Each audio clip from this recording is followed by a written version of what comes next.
wouldn't have any jobs for you, and only rarely would have a non-raiding job for you. So I wanted to keep doing it, trying to get rep with them, so I would have a perfectly positive standing. But I just gave up. I got what I could, and I just left it at that, and moved on with the story. Last time I got to play, but I never went back to it after that, and I've been meaning to, because I'm starting to finally, get to the good point of it. I'm thinking at some stage I might do a normal warband playthrough, because it will be better. Oh, this was a horde place, but no one's here. Yeah, but yeah, it will be better because you aren't as restricted by the quest. There's no quests restricting and gating you from what you can do, while there is in the campaign. Like, if a place is meant to fall according to historical stuff, it'll be instantly taken back the moment it's taken. So, in the Viking Conquest thing. But in normal warband, no such thing. So, like, all the places are made up, you know? So, it's better. It's better. Okay, talk to you. Peace, friend. I wish we could have met under less troubling circumstances. A severe illness has fallen over the creatures of this forest. While at first I'd hoped it was part of nature's course, it has refused to pass. The forest stags, normally strong and serene, have suffered the worst. Some waste away in weakness, others fraught and rage dangerously. If I'm to consult the spirits to learn more of this illness, I will need the stag's antlers. I listened to the stories of an elder Durcar. I have many to speak of. Vengeance on the North Spring. In my day, I was a seasoned hunter. There wasn't any creature around that I feared, until I was out in the forest, sharpening my blade after a tough battle. When I was ambushed, harpies surrounded me, and barely managed to drag my way to safety. Even now, I can still hear their cries echoing. It was never the same after that, but the hate boils inside me. I must get even, after all these years. The North Spring harpies can be found to west of here. Durcar, get my revenge. Darkheart. Edana, a hate town, is the queen of the North Spring harpies that reside in the ruins to the west. She is pure evil. I've heard that her heart is one of crystal. She's devoid of any emotion aside from the hate she feels towards all others. You must face Edana and bring me back her dark heart. I've heard of a horn that the harpies carry. Blowing it by the Hate Town stones in the northern part of the ruins will summon the queen. Imagine her surprise when it is not her king calling her, but her dead. Search for the Hate Town tones, then blast the horn. She will come.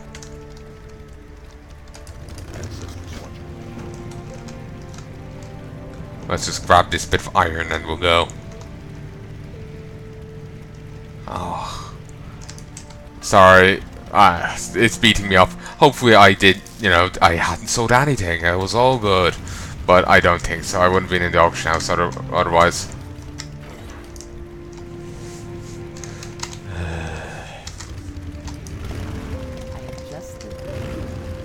Okay, I'm not sure. Should I set my Hearthstone here? Or should I leave it at Value of Strength?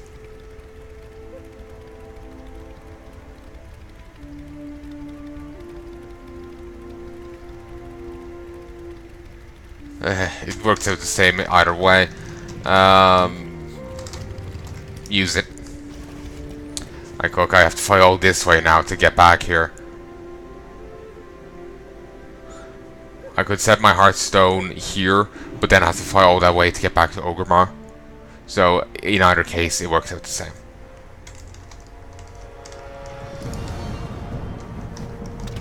So, what's first on the list? Let's get rid of. Oh, destroying this item will also abandon any related quests. Good.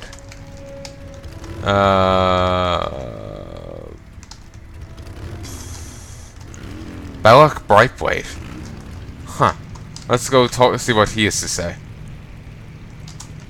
It's Belloc. Isn't that the guy from Indiana Jones? I think that guy is actually a tie-in with, you know, the Harrison the Jones guy. Yeah, this is the archaeology trainer. The dark times will pass. So yeah, he's a tie-in with that. Justice. So, Surfang, what do you say? Enemies below. There are enemies of the Horde beneath this very city, Shaman. The Searing Blade plots to take Orgrimmar for their own. They've already taken Ragefar Chasm. We need to storm their fortress and retake what is ours. Go speak with Commander Bagran, just inside Ragefar Chasm. He'll further orders for you. In actuality, Ragefar Chasm has been taken by someone else. Noxian is the living embodiment of corruption. Theodris ordered her ally, Lord Voltong, to create this putrid elemental to be a powerful servant and a loyal pet to ease the princess's loneliness. Noxian spreads its toxic essence to areas of Mardon that have not yet withered under Tesseran's malignant influence.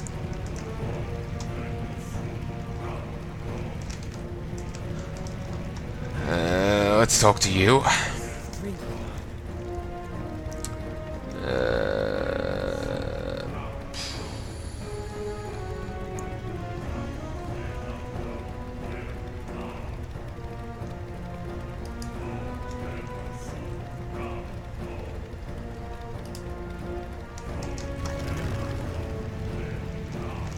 The flying trainer. Not actually the person I want to see. The riding one.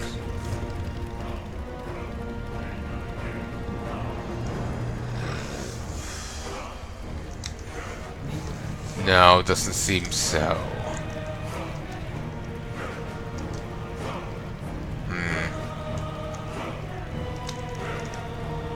If I remember correctly, I think the riding trainer is over this way. I was figuring the flying trainer will be by the riding trainer, but I don't remember the riding trainer being up top. Flicky, Nox, and Zazzle. Ha. Feel like they are reference to something, but I think I've been assuming that constantly since Legion came out.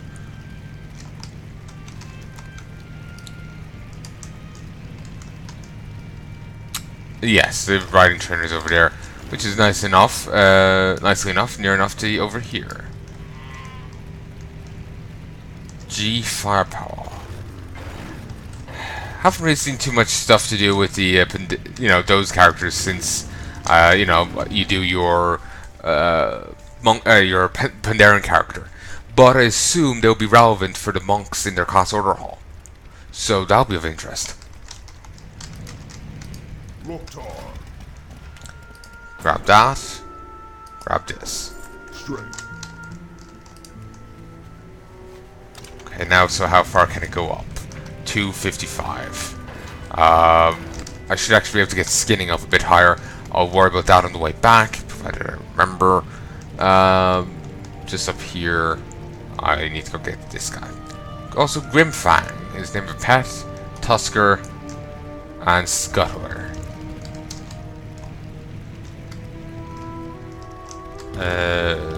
Riding trainer. Thank you. And now I should be going 100% speed. Fast and furious. Christ. Feels like such a major increase. Murky. You give him a code. He gives you a pet. I'm not even going to think about it. I've missed out on a BlizzCon pet before, and it always brings me down whenever I acknowledge it. So I'm trying not to.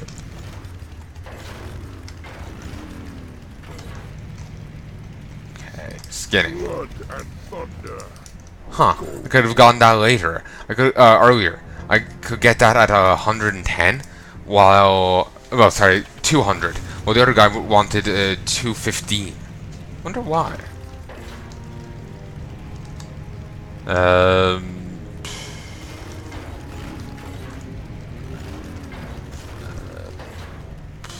Let me just toss this guy and ignore. Ignore. Beautiful. As I don't think that thing is, you know, allowed. Actually, it might be above board, but I bloody well don't know. Any of that stuff just seems incredibly sketchy to me.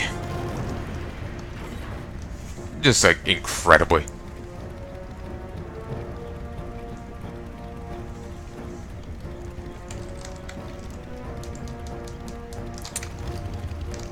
Okay.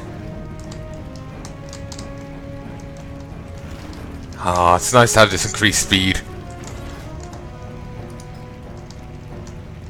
45 will get our next thing. Okay.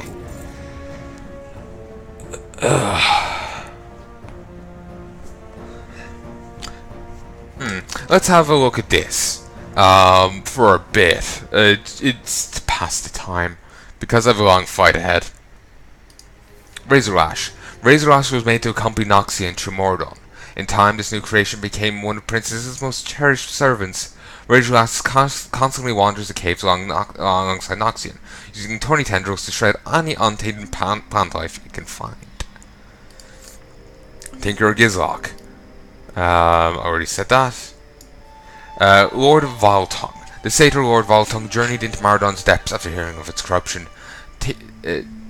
Tedris was wary of the conniving demon at first, but Voltung proved his worth by creating an array of wretched minions, such as Noxian and Razorlash, for the princess. Cerberus the Cursed.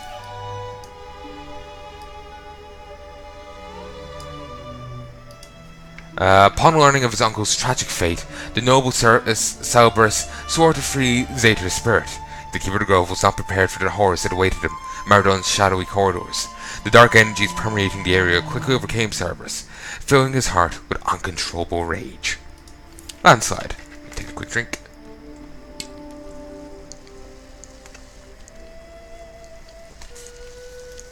For years, the ancient mountain giant known as Landslide cultivated brilliant crystal gardens in Mardon.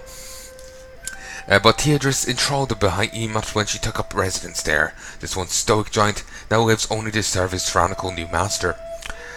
One thing with mountain giants, what they eat in Ashara, we learned that mountain giants eat things, people, and then they shit them out as crystal.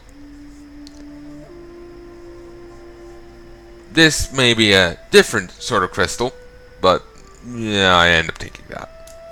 Rockgrip. Rumor has it that Rockgrip has dwelled in Mardon's subterranean waters for millennia.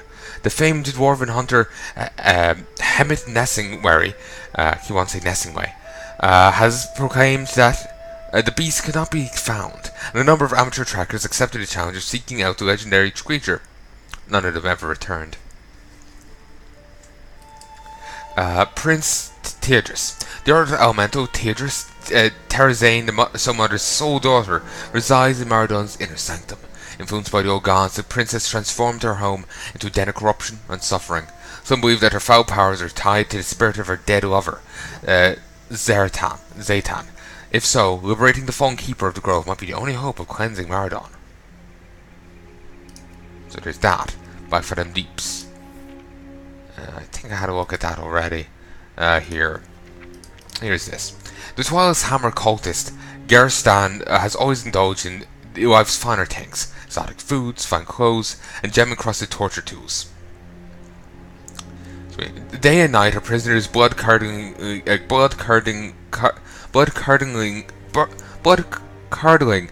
cries echo throughout the Dark Island clan's infamous detention block. Gerstan proudly calls this horrific noise her symphony of screams, and she is always eager to add another voice to the chorus. Well, hello there. But, yeah. Patch it! The particular phrase is echoing in my head right now. Not sure if I should repeat it on video. Never put your dick in crazy. Lord Rocker loads the scheming and backstabbing of his foul fire elementals to avoid serving alongside his kind in the molten core. The mighty being purposely angered the Fire Lord. Rocker's risky gamble paid off. He was expelled from the core and forced to guard Black Rock Depths in isolation. This guy. But he looks like a rock elemental, not a fire elemental.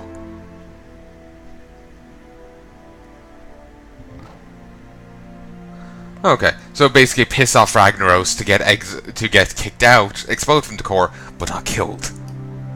Well, he can't die here, but he can die back in the Farlands. So Ragnaros could easily do either. Grebmar. Ooh, are they still down there? Yep. And actually, Doomguard corpse, Burning Blade Warlock corpse. Instead of just saying Burning Blade Warlock and have it as a corpse. It's weird. Gebmar Freebeard's hounds are the only family he's ever known. Long ago, the orphan dwarf began breeding canines to serve as companions and guard dogs. When the Houndmaster isn't patrolling Blackrock Depths with his all beasts, he often treats them to the Grim Gosler's finest dark iron ale. Run away, run away. We'll flee at 15% health. Rare for a boss to try that. But then again, he is a patrolling one. Ring of Law. There's only one punishment for crimes committed against the Dark Iron Dwarves: death. Ancient tradition calls for the guilty to pay the blood price in the Ring of Law by battling savage creatures gathered from across Azeroth. To date, it is unknown if anyone has ever survived this brutal crucible.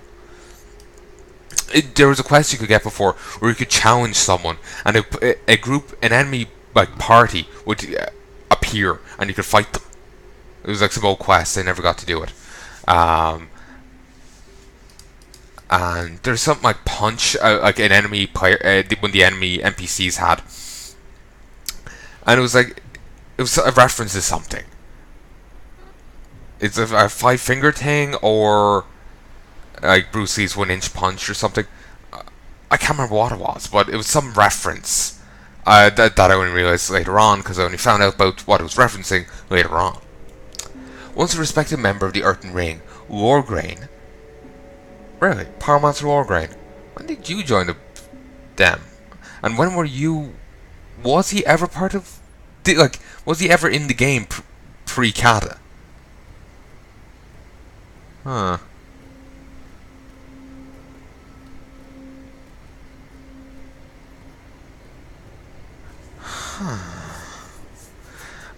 They meant to make reference to the architecture. The architect. You can find him in game. He's dead now, but you can speak to his ghost. Lorgrain.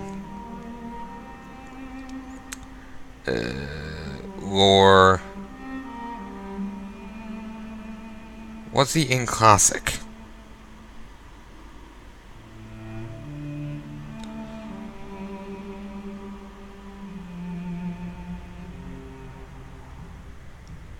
Prior to patch 1.10, he was a rare mob, but they still haven't changed his icon back to, just changed it to a elite, because he's no longer a rare mob. He's meant to be a boss there, but apparently, according to WoW Wiki here, he still hadn't changed his thing.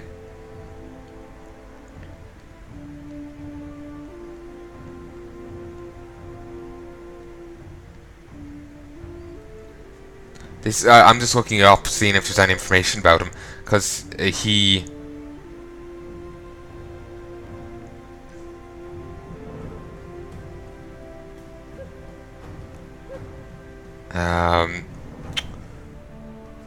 I was just curious about him. Basically say he was a respected member of the Earthen Ring, but joined the Twilight's Hammer cult. There's been a ton of NPCs in-game before that have done so, like the Archbishop of Stormwind. He joined it, as well as another member there, which we find out in Legion. When you do a certain class's quests, you find out when another priest is tainted. So I was wondering if we've ever seen him like pre-Kata there, but apparently he's always been there, as far as I can tell. So why the fuck are you crouching there? So yeah, interesting. Once a respected member of the Earthen Ring, Lorgrain had joined the Twilight's Hammer cult for reasons that remain a mystery to his former allies. He eventually journeyed to Blackrock Depths, where he took a sudden interest in the famed Dark Iron architect Francorn Forgerite. The purpose of his current obsession is unclear, but Lorgrain remains loyal to his cult, and an enemy to all who oppose it. Lord incendious. Baron